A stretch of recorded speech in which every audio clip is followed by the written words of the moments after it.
गोकुळ नगरीत नेहमीच आनंद आणि उत्साहाची लाट उसळत असते. पावसाळा आला की सगळीकडे हिरवळ, शेतात पिके आणि गावोगावी श्रीकृष्णाच्या जन्माष्टमीची तयारी सुरू होत असे.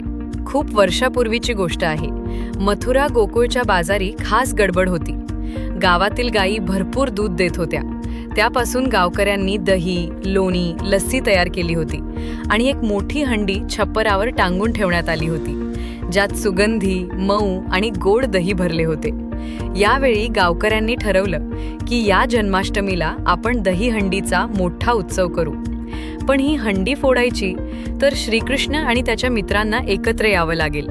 जन्माष्टमीच्या दिवशी गोकुळभर गाणी, ढोल, ताशे, शंखनाद सुरू झाला.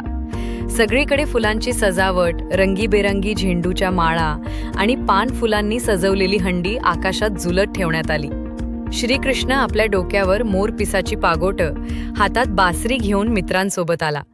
श्रीकृष्णाला पाहून सगळे एकत्र ओरडले, गोविंदा आला रे. सगळ्यांनी मानवी पिरामिड तयार करायला सुरुवात केली. खालचे मित्र घट्ट उभे राहिले, त्यावर अजून मित्र चढले, मग अजून, आणि अगदी वरच्या टोकावर श्रीकृष्ण चढला. गावकऱ्यांनी मध्येच पाणी शिंपडून त्यांना पाडायचा प्रयत्न केला, पण कृष्णाने हसत हसत संतुलन सांभाळलं.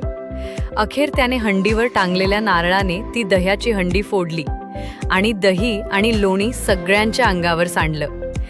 कृष्णाने लोणी हातात घेऊन मित्रांमध्ये वाटलं आणि म्हणाला, हा उत्सव फक्त दहीहंडी फोडण्यासाठी नाही, तर एकत्र येऊन आनंद वाटण्यासाठी आहे. त्या दिवसापासून दहीहंडी हा केवळ खेळ राहिला नाही, तर एकतेचा आणि मैत्रीचा उत्सव बनला.